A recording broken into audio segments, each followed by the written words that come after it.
When you see a crypto say that they're the fastest, the cheapest, the most secure, the most decentralized, they're lying to you. You'll see people talking on Reddit, YouTube comments, Twitter, TikTok, saying that their specific crypto is the best one that does everything, but that's never true. So the biggest lie that I see cryptos make is when they say that they're the best at scalability, decentralization, and security. No crypto is the best at all three of these things. It's something called the blockchain trilemma. So scalability is the ability for the crypto to handle more transactions. So the main factor that takes this into account is speed, right? How many transactions it can process per second. So decentralization is how spread out the network is. So this is vital if we want to move beyond the current system that we have now, where banks have shown that they can't be trusted in a centralized system. So decentralized blockchains remove the risk of having one central point of control, which is also one central point of failure.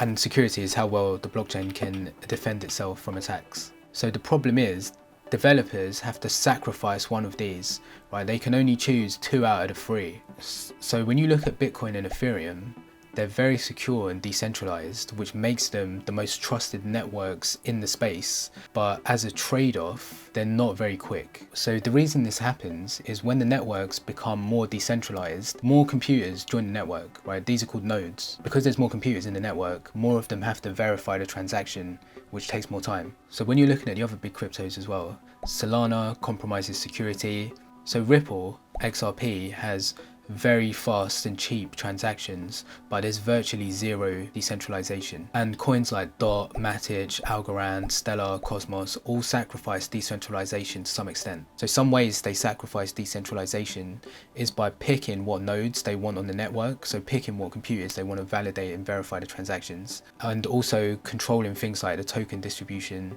And if they have control over the token distribution, they have control over the token value. So when we're looking at how this affects the price of the coins, looking at the trilemma is just one factor, and it gives more of a long-term outlook for a coin's price. I think that during bull runs where all the prices are booming, all of these coins will increase in price.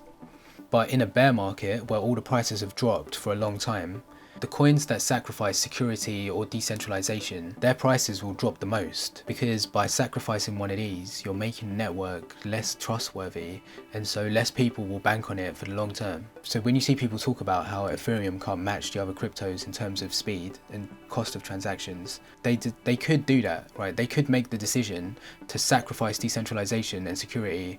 They could do things like increase their block size in order to make the network more scalable, which would make it quicker and cheaper. But that only solves the problem in the short term. There's a long-term problem that still remains about solving all three at the same time. Because the crypto space is still developing, it's hard to say which one will solve it first.